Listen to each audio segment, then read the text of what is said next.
এক ছেলেকে নিয়ে দুই বোনের মধ্যে দ্বন্দ্ব শুরু হয়। প্রথমে এই ব্যাপারগুলোকে স্বাভাবিক মনে হলেও এর পেছনে রয়েছে এক অদ্ভুত টুইস্ট, যা ধীরে ধীরে প্রকাশ পেতে থাকে। Welcome friends, welcome to my channel. এই অদ্ভুত টুইস্ট ও সোশ্যাল ড্রামা নিয়ে শুরু হতে চলেছে আজ আমাদের 2024-এর। তো আর কথা না বাড়িয়ে লেটস স্টার্ট দ্য এক্সপ্লেনেশন। মুভির শুরুতে আমরা দেখতে পাই প্যারাশুটে করে কিছু কাপল স্কাই ডাইভিং করছিল। কিছু সময় পর হঠাৎ একটি কাপল হেল্প হেল্প করে চিৎকার করতে থাকে। তখন লোকাল পুলিশের সাহায্যে তাদের উদ্ধার করে থানায় নিয়ে আসা হয়।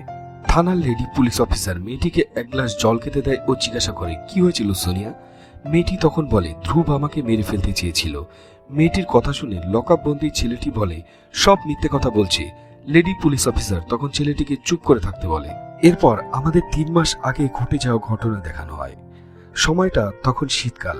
থানার ভিতরে বসে থাকা লেডি অফিসারটি একটি খরগোশকে খাবার খাওয়াচ্ছিল। এমন সময় কারেন্ট চলে যায়।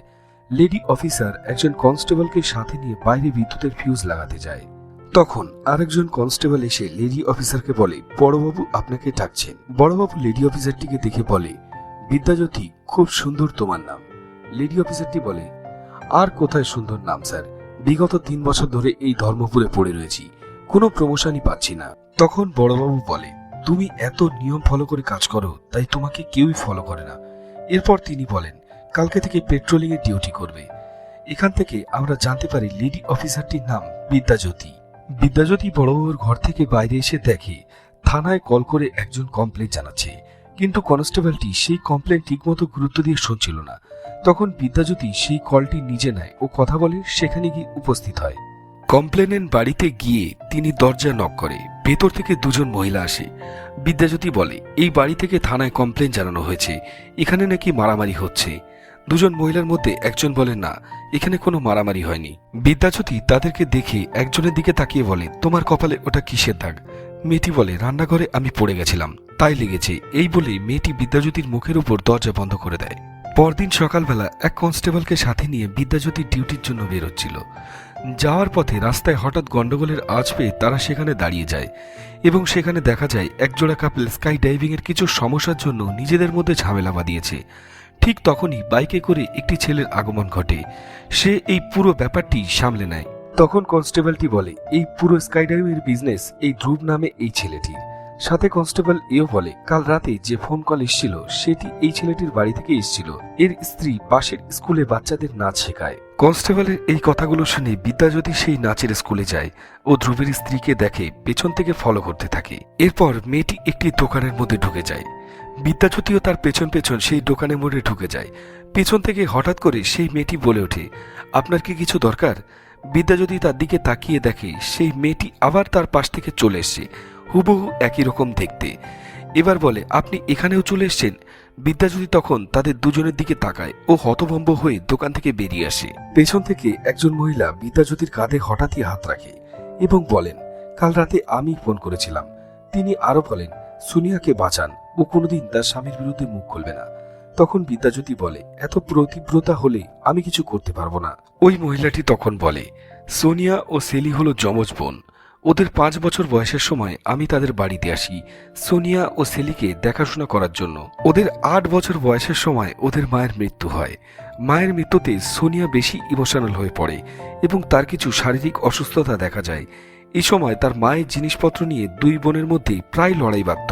সোনিয়ার অসুস্থতার কারণে তাকে একটু বেশি গুরুত্ব দিলে সেলি খুব রেগে যেত আর বলতো সোনিয়া সবসময় নাটক করে। এরপর একদিন রাতে সেলি সোনিয়ার চুল কেটে দেয় এবং জিনিসপত্র ভাঙচুর করতে থাকে। এই ঘটনায় তাদের বাবা বিরক্ত হয়ে উঠেছিল। সে সেলিকে বোর্ডিং স্কুলে পাঠিয়ে দেয়। সোনিয়া বাড়িতেই থেকে যায়।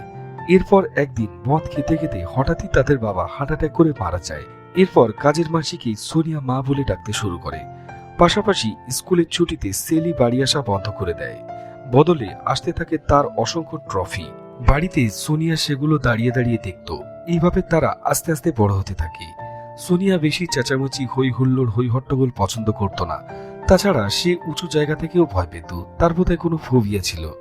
এর মধ্যেই সেলির পড়াশোনাও শেষ হয়ে যায় এবং সে বাড়ি ফিরে আসবে বলে চিঠিতে জানায়।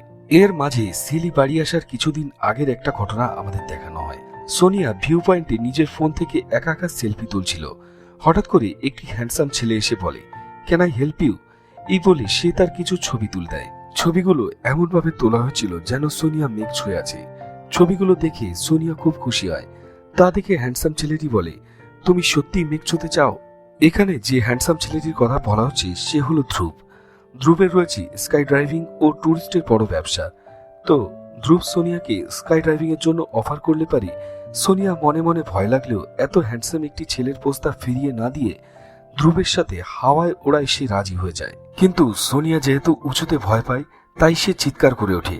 ধ্রুবকে এই ড্রাইভিং থামিয়ে দিতে বলে, কিন্তু ধ্রুব সোনিয়াকে চুপ করে থাকতে বলে এবং তার চোখ দুটো খুলে সামনের দিকে তাকাতে বলে। সোনিয়া তখন আস্তে আস্তে তার চোখগুলো খুলে তাকায়।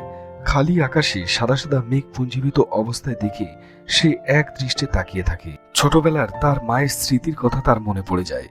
এরপর তারা আস্তে আস্তে নিচে নেমে আসে। সোনিয়া ধ্রুবকে কিছু না বলে চলে যায়, কিন্তু তারপর আবার ফিরে এসে ধ্রুবকে জড়িয়ে ধরে এবং থ্যাংক ইউ বলে চলে যায়। ধ্রুব মনে মনে খুশি হয়। এরপর থেকে ধ্রুব ও সোনিয়ার মেলামেশা বাড়তে থাকে। ধ্রুব ড্রিঙ্ক করত, সিগারেট খেত। সোনিয়া তাকে বারণ করায় সে আর এগুলো খেত না।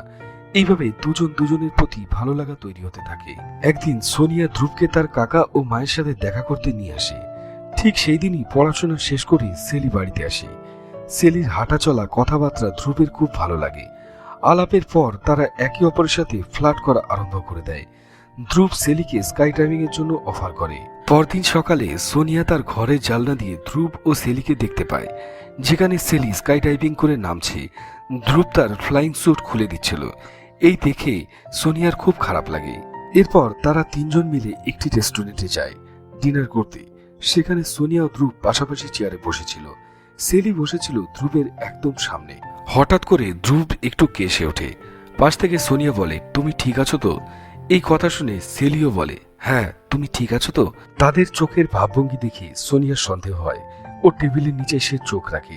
সেখানে সে দেখে সেলি তার পা ধ্রুবের পায়ের উপর রেখেছে, আর ধ্রুব তার হাত দিয়ে সেলির পা আলতো করে ফুলিয়ে দিচ্ছে। এইসব দেখে সোনিয়া রেস্টুরেন্টের বাইরে এসে বসে থাকে। তখন ধ্রুব বাইরে আসে এবং সোনিয়াকে বলে, সেলি একটু অন্য প্রকৃতির মেয়ে। এক কথায় বলতে গেলে সোনিয়াও ধ্রুবের কথায় তাল মিলিয়ে বলে, হ্যাঁ, এক কথায় বলতে গেলে সে অ্যামেজিং। পরদিন ভোরবেলা সোনিয়া চা খেতে খেতে জানলার কাছে এলে দেখে ধ্রুব সেলির ঘর থেকে বাইরে বেরিয়ে যাচ্ছে।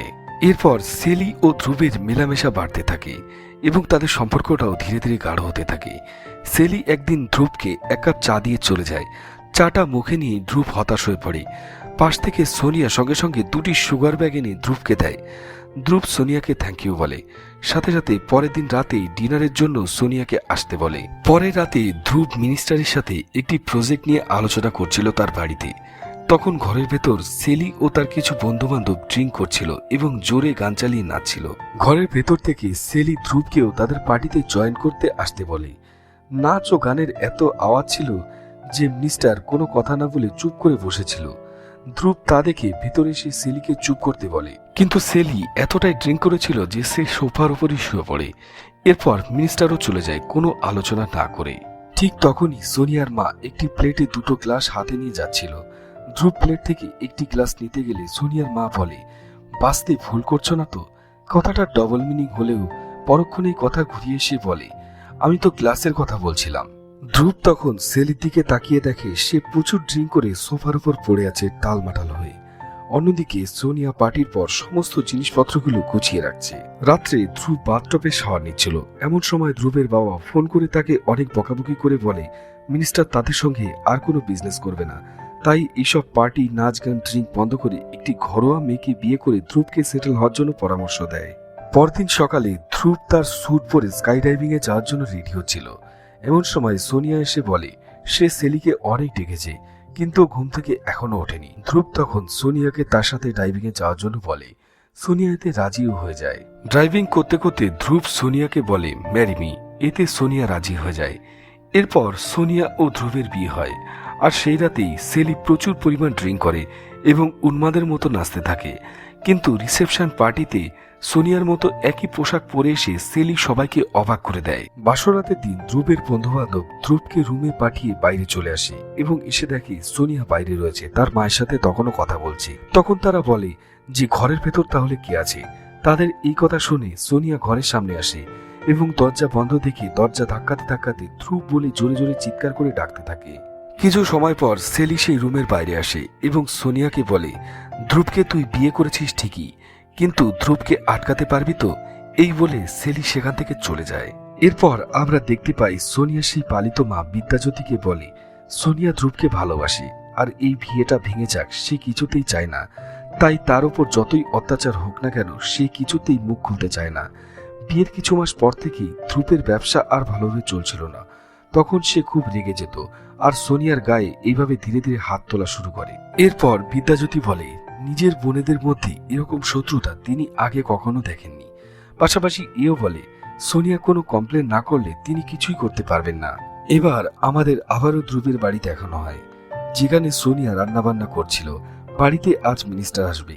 রাতে টেবিলে সবাই খেতে বসলে হঠাৎ মিনিস্টারের প্রচুর ঝাল লেগে যায় এবং তিনি কোনো কিছু না খেয়েই চলে যান। এই ঘটনায় ধ্রুব খুব পরিমাণে রেগে ওঠে এবং সোনিয়ার গায়ে হাত তোলে ও চিৎকার করে বলে, আজ তোমার জন্য আমার 1500 কোটি টাকার প্রজেক্ট নষ্ট হলো।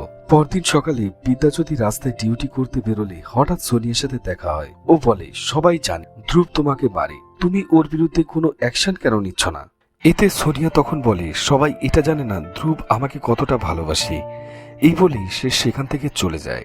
এরপর ধ্রুব সোনিয়াকে নিয়ে থানায় আসে। বিদ্যাজ্যোতিকে একটু শাসিয়েই বলে সে যেন সোনিয়াকে বিরক্ত না করে, তাদের মধ্যে রিলেশন খুবই ভালো। রাতে ধ্রুব সোনিয়ার কাছে এসে তাকে জড়িয়ে ধরলে সোনিয়া বলে তার বাচ্চা চাই। এই কথা শুনে ধ্রুব রেগে গিয়ে সোনিয়াকে ধাক্কা মেরে তার কাছ থেকে সরিয়ে দেয়। পরদিন তাদের পালিত মা সেলিকে ডেকে বলে সেরি যেন সোনিয়া ও ধ্রুবের জীবন থেকে চলে যায়। এই কথায় সেলি রেগে যায় ও বলে, সবসময় আমাকেই কেন চলে যেতে হবে? কখনো বাড়ি থেকে, কখনো ঘর থেকে, কখনো হোস্টেল থেকে, আর এখন তাদের জীবন থেকেই চলে যেতে বলছে। আমি বরং এই ছাদ থেকে লাফ দিই, দুনিয়া ছেড়েই চলে যাই, তাহলেই সবার শান্তি হয়। এরপর আমরা দেখি সেলি স্নান সেরে একটি তোয়ালে গায়ে জড়িয়ে বের হচ্ছিল। হঠাৎ তখন ধ্রুব চলে আসে। সেলি বলে, আমার বাথরুমের গিজারটি খারাপ হয়ে গেছিল, তাই তোমাদের বাথরুমটি ইউজ করলাম। এই বলে সেলি সেখান থেকে চলে যায়। এখানে আমরা বুঝতে পারি সেলি সবসময় ধ্রুবকে নিজের দিকে আকর্ষণ করার চেষ্টা করত। এরপর একটি বারের মধ্যে সোনিয়া, ধ্রুব ও সেলি তাদের বন্ধুবান্ধবকে দেখা যায়, যেখানে সেলি খুব ড্রিঙ্ক করছিল এবং ধ্রুবের দিকে এক দৃষ্টিতে তাকিয়েছিল। ধ্রুব ও সেলির দিকে তাকিয়ে থাকে। এই দেখে সোনিয়ার বিরক্ত লাগে, সে ওয়াশরুমে আছে। কিছু সময় পর সেখানে সেলিও আসে। সোনিয়া সেলিকে দেখে বলে, আমরা এখন ফ্যামিলি প্ল্যানিং এর মধ্যে রয়েছি, তুই আমাদের জীবন থেকে চলে যা। সেলি এই কথা শুনে বলে, আমি কিছুতেই এখান থেকে যাব না, বরং মায়ের সাথে কিছুদিন বাইরে যাচ্ছি, তুই এর মধ্যে তোর প্ল্যানিং করে নে। এই বলে সেলি চলে যায়। পরদিন দেখা যায় ধ্রুব 7 দিনের জন্য বাইরে যাচ্ছে। সোনিয়া তখন ধ্রুবকে বাচ্চার কথা বললে পারে ধ্রুব একটু বিরক্ত বোধ করে বলে, 7 দিন পর বাড়ি এসে আলোচনা করব। সোনিয়া তখন বলে ওঠে, তুমি সবসময় ব্যস্ত থাকো, কিন্তু আমার কি হবে? আমার বাচ্চা চাই। ধ্রুব বলে, ওসব বাচ্চা কাচ্চা নেওয়ার টাইম আমার কাছে নেই। এরপর দুজনের মধ্যে কথা কাটাকাটি চলতে থাকে। হঠাৎ এর মধ্যে সোনিয়া ধ্রুবকে বলে ওঠে, তুমি কোনো কাজই ঠিক মতো করতে পারো না, বিজনেসটাও তো তোমার বাবার, তাও তুমি ঠিকঠাক চালাতে পারো না। এই কথায় ধ্রুব এতটাই রেগে যায় যে সোনিয়াকে ধাক্কা মেরে মেঝেতে ফেলে দেয়। তারপর টেবিলের কোনায় সোনিয়ার মাথা জোরে ধাক্কা দিয়ে তার কপাল কেটে দেয়। সোনিয়া তখন সিঁড়ি দিয়ে উপরে উঠতে গেলে চুলের মুঠি ধরে পেটে লাঠি মারে এবং সিঁড়ি দিয়ে সোনিয়া গড়াতে গড়াতে নিচে পড়ে যায়। এই অবস্থায় সোনিয়াকে ফেলে রেখে ধ্রুব তার ব্যাগ নিয়ে চলে যায়। এরপর আমরা দেখতে পাই সোনিয়া তার মায়ের একটি ছবি বুকে নিয়ে অঝরে কান্না করতে থাকে এবং তার মায়ের শাড়ি পরে উন্মাদের মতো রাস্তা দিয়ে খোঁড়াতে খোঁড়াতে হেঁটে চলে যায়। ঠিক এমন সময় বিদ্যাজ্যোতি সোনিয়াকে দেখে এবং দূর থেকে বলে এর মৃত্যু নিশ্চিত। তারপর তিনি হরিয়ানা যান। এরপর ধ্রুব বাড়িতে ফিরলে সোনিয়ার পালিত মা তাকে বলে, সোনিয়ার গায়ে যদি আর একবার হাত তোলো আমি থানায় গিয়ে রিপোর্ট করে আসব। ধ্রুব তখন বলে, আচ্ছা রিপোর্ট করে এসো, আর আমিও প্রমাণ করে দেব সোনিয়া আসলে একটা বদ্ধ পাগল। ওপর থেকে সোনিয়া এসব কথা শুনে ফেলে এবং মনে মনে সে ভয়ও পায় এবং অঝরে কান্না করতে থাকে। রাতে ধ্রুবের ফোনে একটা কল আসে। তারপরই হঠাৎ ধ্রুব ম্যাডাম বিদ্যাজ্যোতির বাড়িতে চলে আসে। সেখানে এসে ধ্রুব বলে, হরিয়ানা কেমন লাগলো ম্যাডাম? বিদ্যাজ্যোতি তখন বলে, বেশি বাড়াবাড়ি করলে একেবারে থানায় ঢুকিয়ে দেব, আর হরিয়ানা থেকেও যে ধ্রুবের মার্ডার কেসের জন্য এখানে এসে রয়েছে সেই কথাও বিদ্যাজ্যোতি তাকে বলে। বিদ্যাজ্যোতির কথা শুনে ধ্রুব প্রচন্ড রেগে যায় এবং বিদ্যাজ্যোতির গায়ে হাত তুলতে যায়। তখন বিদ্যাজ্যোতিও ধ্রুবকে ভয় দেখায়। ধ্রুব রেগে তার বাড়ি থেকে বেরিয়ে আসে। বাইরে গাড়ির ভেতরে সেলি ছিল। ধ্রুব এসে সেলিকে জড়িয়ে ধরে। বিদ্যাজ্যোতি তার বাড়ির উপর থেকে সেই দৃশ্য লক্ষ্য করে। পরদিন সকালে ধ্রুব সাথে করে উকিল ও সোনিয়াকে নিয়ে থানায় আসে। সেখানে সোনিয়া বলে তাদের মধ্যে কোনো সমস্যা নেই, বরং তারা বেবির প্ল্যানিং করছে। উকিল বলে ধ্রুবের আগে মাথা গরম হওয়ার স্বভাব থাকলেও এখন সেটা আর নেই, তাই পুলিশ যেন আমার মক্কেলকে এবং মক্কেলের পরিবারকে কোনোভাবে ডিস্টার্ব না করে। থানা থেকে বাড়ি ফিরলে ধ্রুব সোনিয়াকে থ্যাংক ইউ বলে। সোনিয়াও তখন ধ্রুবকে বলে সবকিছু ভুলে গিয়ে আমরা আবার নতুন করে সবকিছু শুরু করি। ধ্রুব তখন চুপ করে থাকে। সোনিয়া আবার বলে ঠিক যেভাবে হাওয়াতে মেঘের মধ্যে নিয়ে গিয়ে আমাকে বিয়ের প্রস্তাব দিয়েছিলে ঠিক সেইভাবে। তখন ধ্রুব বলে ঠিক আছে, সামনে হোলি, তো হোলি শেষ হলে আমি তোমাকে আবার হাওয়াতে মেঘের মধ্যে নিয়ে যাব। এরপর হোলির দিন আসে। সেখানে সবাই নাচ গান করে হোলির উৎসব পালন করছিল। বিদ্যাজ্যোতিও সেখানে ডিউটি করছিল। হঠাৎ তার একটি ফোন কল আসে এবং তিনি সেখান থেকে চলে যায়। সোনিয়া ও ধ্রুব স্কাই ডাইভিং করবে বলে সেখান থেকে চলে যায়। তখনই বিদ্যাজ্যোতিকে ফোন করে সোনিয়ার পালিত মা কিছু ছবি দেখায় এবং সেগুলো দেখিয়ে বলে ধ্রুবকে এই ছবিগুলো দিয়ে শাস্তি দেওয়া যাবে কিনা। বিদ্যাজ্যোতি এইসব ছবিগুলো দেখে বলে এতে কিছুই হবে না। হঠাৎ সোনিয়ার পালিত মায়ের ফোনে একটি কল আসে এবং তিনি সোনিয়া বলে জোরে চিৎকার করে ওঠেন। এরপর আমরা দেখতে পাই ভিউ পয়েন্টে সোনিয়া প্যারাশুট থেকে হেল্প হেল্প বলে চিৎকার করতে থাকে। আর এইখান থেকেই এই গল্পটি শুরু হয়েছিল। অতঃপর তাদের উদ্ধার করে থানায় আনলে সোনিয়া এই প্রথমবার ধ্রুবের বিরুদ্ধে কথা বলে এবং রিপোর্ট করে, এবং এই কেসটি লড়ার জন্য বিদ্যাজ্যোতি নিজেই রাজি হন। আইনের একটি বিশেষ সেকশনের মাধ্যমে পুলিশ অফিসার নিজেও কেস লড়তে পারে। তাছাড়া বিদ্যাজ্যোতির কাছে তো লয়ের ডিগ্রি ছিলই, তার বাবা নিজে জজ ছিল। এরপর আমরা দেখতে পাই বিদ্যাজ্যোতি সোনিয়ার জন্য লড়তে আদালতে জজের সামনে উপস্থিত হয়। সেখানে তিনি বলেন প্রতি বছর প্রায় 4000-এর বেশি মেয়ে এই ডোমেস্টিক ভায়োলেন্সের জন্য মারা যায়, আর আমার মক্কেলও এই ডোমেস্টিক ভায়োলেন্সেরই শিকার। তার কপাল ভালো, সে মারা যায়নি, সে বাঁচতে চায়। পাশাপাশি তিনি বিগত কয়েক মাস আগে সোনিয়ার ছবি জর্জকে দেখতে বলেন, যেখানে তার শরীরের বিভিন্ন অংশের ছবি রয়েছে। কাঁধে পিঠে মারের চিহ্ন, কাটা দাগ, এমনকি হাতের আঙুল থেতলানো অবস্থায় দেখা যায়। এর সাথে সাথে বিদ্যাজ্যোতি তার মেডিকেল রিপোর্টও কোর্টে সাবমিট করে। এছাড়া তিনি আরও বলেন অভিযুক্ত ধ্রুব তার রাগ কন্ট্রোল করতে না পেরে সোনিয়ার ওপর পাশবিক অত্যাচার করত। ঠিক তেমনভাবেই 7 দিনের জন্য বাইরে যাওয়ার আগের দিনও সোনিয়ার ওপর হিংস্র পশুর মতো প্রায় আধমরা অবস্থায় ফেলে রেখে তাকে চলে গেছিল। এরপর সোনিয়াকে কাঠগড়ায় আসতে বলা হয় এবং হোলির দিন ঠিক কি কি হয়েছিল তা জজ সাহেবকে বলতে বলা হয়। তখন সোনিয়া বলে হোলির শেষে তারা প্যারাগ্লাইডিং করতে যায়। সেখানে ধ্রুবের কাছে সে আবার বাচ্চা নেওয়ার কথা বললে ধ্রুব খুব রেগে যায় এবং তাদের মধ্যে ঝামেলা শুরু হয়। তারপর হঠাৎ করে ধ্রুব প্যারাগ্লাইডিং এর বেল্ট খুলে তাকে ফেলে দেওয়ার চেষ্টা করতে থাকে। এরপর সোনিয়ার কাকা ও পালিত মাকে পরপর কাঠগড়ায় ডাকা হলে তারাও ধ্রুবের বিরুদ্ধে বলে। এরপর ধ্রুবকে কাঠগড়ায় ডাকা হয় এবং হোলির দিনের কথা জিজ্ঞাসা করলে সে বলে সোনিয়া মিথ্যে বলছে। হোলির পার্টি শেষে তারা প্যারাগ্লাইডিং করতে যায় এবং হঠাৎ সোনিয়া নিজের সেফটি বেল্ট খুলে হেল্প হেল্প বলে চিৎকার করতে থাকে। ধ্রুবের এই কথায় বিদ্যাজ্যোতি তখন বলে সোনিয়া তো প্যারাগ্লাইডিং করতে জানে না, তাছাড়া সে উঁচুতেও ভয় পায়, তাহলে কিভাবে সে নিজের সেফটি বেল্ট খুলবে। তো যাই হোক, এরপর জজ সাহেব পরবর্তী শুনানির জন্য নতুন ডেট দেন। এর মধ্যে সেলিকে কোর্ট থেকে নোটিশ দেওয়া হয় কোর্টে হাজির হওয়ার জন্য। পরবর্তী শুনানির দিন সেলি আসে। সেলিকে কাঠগড়ায় ডাকা হয় এবং বিদ্যাজ্যোতি তাকে জিজ্ঞাসা করে ধ্রুবের সাথে তোমার কি রিলেশন আছে? বোন হয়ে নিজের বোনের বরের সাথে রিলেশন রেখেছ? সোনিয়ার গায়ে হাত তোলার জন্য ধ্রুবকে কেন তুমি কিছু বলনি?